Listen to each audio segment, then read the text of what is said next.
If you're watching this video, then you're most likely here because you've just scored yourself one of these, the PASportVO, the first interface designed specifically for voice actors and podcasters alike. And hopefully you're here because you want to find out how to use it. And that's exactly what we're about to do. In the meantime, if you'd like to have a look at one or get your hands on one, you can check out Centrance.com.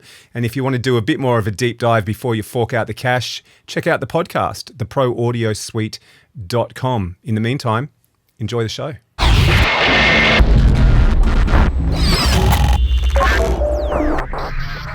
Then we have Podcaster Studio Remote Guest Mode.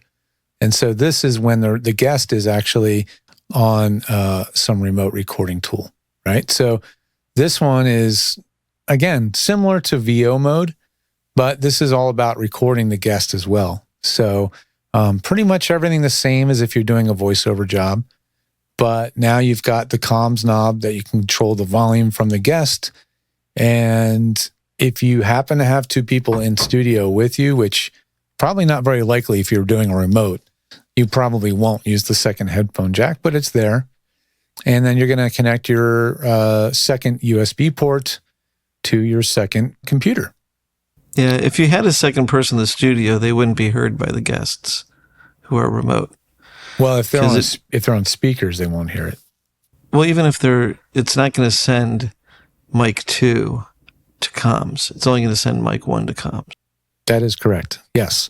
So one you can't really have two people in the studio, and unless they're just kind of hearing you through your mic. Well, yeah, that is a design limitation. Just turn their gain down and get them to speak loud. That's fine, and they'll spill into your mic. Yeah. You'll be fine. The other thing about this mode, George, is that how do I record the guests? I need to hook up 2 recording applications because I'm coming in on the record interface, and the other people are coming in on the comms interface. You just record a stereo track because remember, the comms return is being sent to channel 2, the right channel.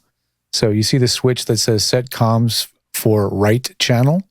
Oh, does that right channel go out? Of course, it goes out the recording. Yeah, of so course. You set comms I knew that. For right channel only when recording.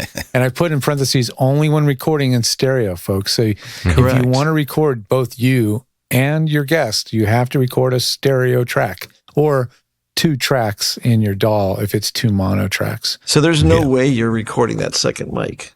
Like even if you put up that second mic, the comms aren't hearing it and you're not recording it. So yes, this is it's really not a use case to have 2 people in studio and 1 remote. You can either have 2 in studio or you and the other person remote. But this isn't like the full guest and 5 people in studio kind of interface. Right, because this thing's got so many modes, sometimes we had to choose our battles and we couldn't do that. Yeah, the main point is like a voiceover person who might occasionally record an interview, and maybe that interview is local, or maybe that interview is remote. Yeah, or you want to record or you want to record your clients, or your client. Yeah, you're like, you told me to read it faster with a smile. See.